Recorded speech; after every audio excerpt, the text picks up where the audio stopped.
I have been asked by several of you to give my take on why Gypsy is incessantly copying her sister Mia. And many of us are rightfully concerned because Gypsy has publicly stated that she is jealous of Mia and that Mia is one of her triggers. Yikes. What you're seeing here is a classic case of narcissistic mirroring.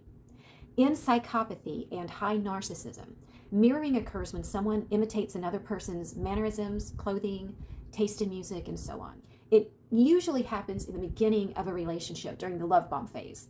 And the narcissist does this in order to make a connection with you and pull you in. But it can also happen when the narcissist is envious, when the narcissist views you as a threat and they want to neutralize that threat by outshining you, outdoing you, and essentially erasing your uniqueness. And this is done out of profound insecurity. You may remember Amber Heard did this to Johnny Depp after their split in court. And my narcissist former best friend did this to me after I stopped talking to her. That got me wondering, does a split from the narcissist kick in their mirroring? Well, it turns out it does. According to psychoanalyst Otto Kernberg, author of Severe Personality Disorders, relationship separations in people with borderline or narcissistic traits re-trigger deep abandonment fears, causing identity confusion and imitative behaviors. The narcissist personality is compelled to maintain superiority. Copying is often an unconscious attempt to appropriate what is perceived as missing in the self. So perhaps Mia did distance herself from Gypsy, and that kind of kicked it into gear. You've heard it a million times that narcissistic psychopaths are empty inside. But what does that mean? What is going on in the brain that causes that?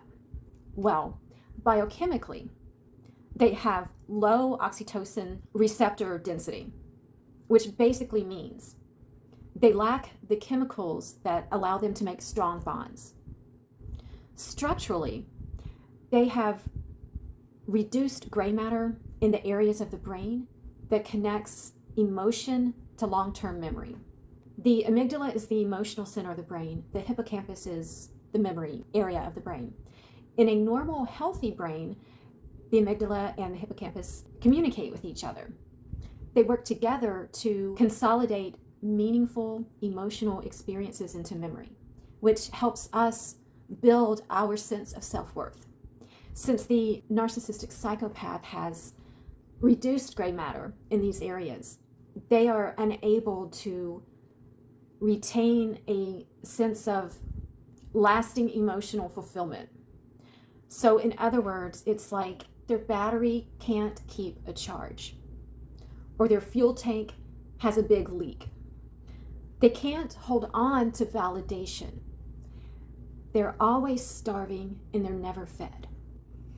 And one of the ways Gypsy keeps recharging her battery is to repeatedly steal the spotlight from someone else. In the end, the narcissistic psychopath's emptiness is only ever filled by stealing someone else's life in hopes of eventually wiping out the original. I would love to know what you think. And I also want to give you a little update on the truth train. So far, I have secured a leading expert in the particular microdeletion that Gypsy has. And so far, 2 people that know her that are willing to tell the truth.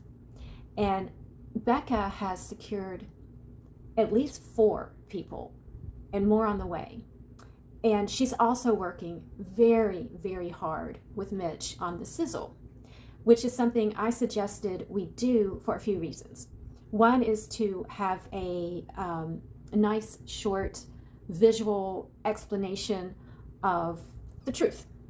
So it's something that we can use to send to media, and also it will be what we use to sell the show to the networks. So I know Becca has been doing an amazing job with it. I haven't seen it yet, but she and Mitch have been working really hard, and I'm very, very excited for that to come out, because that's going to be a huge piece of the truth movement. It'll be kind of like the anchor point of the truth movement. So I know as soon as she has that ready, she's going to show it to all of you. And thank you to everyone cheering us on, and to all the content creators out there that are spreading the word. Truth matters. And as a society, we've got to